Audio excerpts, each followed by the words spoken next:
বংশ, যেগুলো বংশের পরম্পরা রয়েছে, বংশ পরম্পরা 1204 সালে প্রথম মুসলিম শাসন প্রতিষ্ঠিত হয়।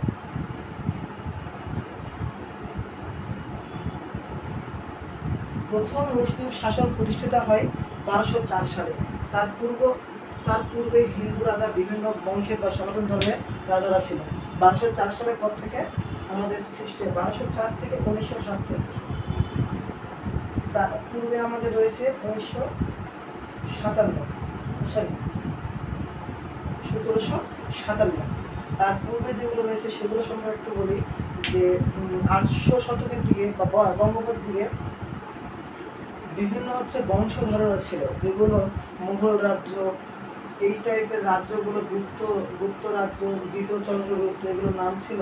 তো পাল বংশ, যেগুলো 400 বছর পাল বংশ রাজত্ব করে। পাল বংশের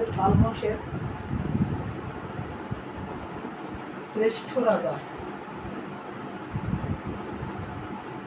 আর প্রতিষ্ঠা, পাল বংশের প্রতিষ্ঠা গোপাল।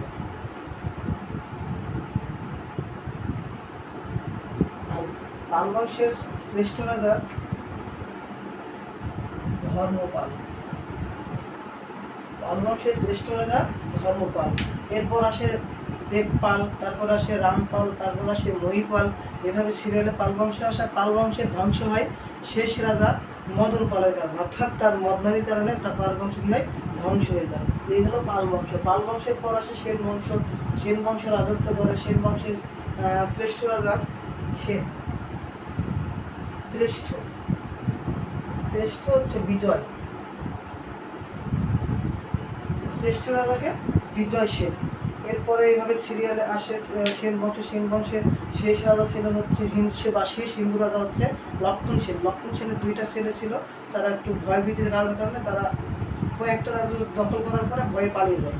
আর এইভাবে সেন বংশের বিলুপ্তি ঘটায়। এবং সেন বংশের পরে আসে 1204 সালে মুসলিম শাসন প্রতিষ্ঠিত হয়। মানে লক্ষণ সেনকে পরাজিত করে মুসলিম শাসন প্রতিষ্ঠিত হয় 1204 সালে। এবং সেটা দখল করে নেন ইখতিয়ার উদ্দিন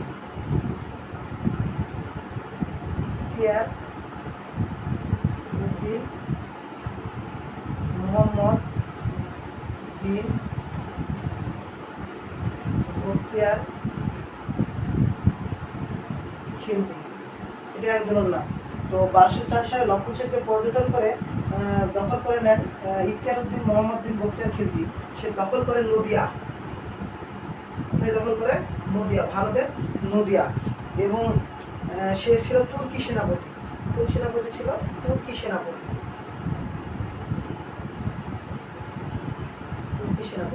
এরপরে 1204 সাল থেকে আস্তে মুসলিম শাসন প্রতিষ্ঠিত হওয়ার পর চলমান থেকে 1757 সালে আমাদের এটা খুবই পরিচিত একটা সময়, যে 1757 সালে আমাদের খুবই একটা কম নবাবকে পরাজিত করা হয়। তার নাম হচ্ছে নবাব সিরাজউদ্দৌলা।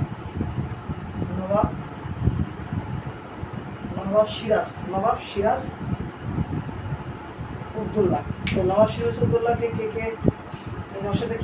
কে খারাপ করে এবং তাকে মারার জন্য কে লিপ্ত ছিল সবাই আপনারা জানেন ভালো করে। এরপরে 1757 থেকে 1947 সাল, প্রায় 200 বছর, অর্থাৎ 190 বছর আমাদের শাসন করে ইংরেজ শাসন। কত বছর?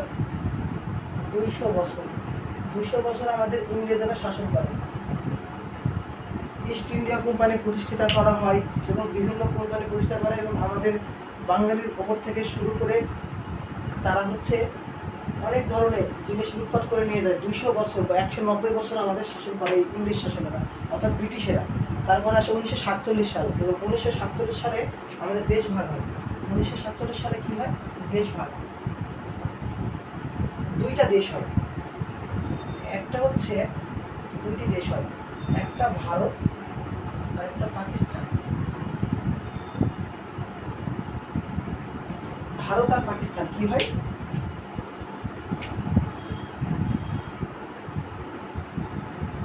ভারত আর পাকিস্তান নামে 2টি দেশ সৃষ্টি হয়। তখন ভারত আর পাকিস্তানের মধ্যে এরা একদিকে চলে যায়, পাকিস্তানের মধ্যে হয়ে ঝামেলা। পাকিস্তানের মধ্যে দুইটা ছিল, একটা হচ্ছে পূর্ব পাকিস্তান আর একটা হচ্ছে পশ্চিম পাকিস্তান।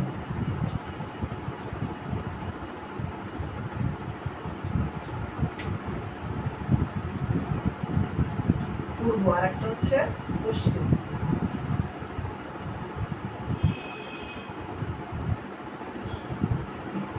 পূর্ব আর পশ্চিম। পূর্ব পাকিস্তান বলতে কারো বাংলাদেশ, পূর্ব পাকিস্তান বলতে বোঝানো হয় বাংলাদেশ অর্থাৎ বাংলা। পশ্চিম পাকিস্তান যেটা পাকিস্তান নামে পরিচিত। তো 1947-এর পর থেকে শুরু হয়, এবার 1952 সালে আমাদের ভাষা আন্দোলন হয়, 1954 সালে যুক্ত ফ্রন্ট হয়, 1969 সালে গণ অভ্যুত্থান হয় এবং বঙ্গবন্ধুকে ঘোষিত করা হয়। এইভাবে আপনারা সবাই বই পড়ে যাবেন এবং সুন্দর করে প্রিপারেশন নিয়ে পরীক্ষা দেবেন। সকলকে ধন্যবাদ।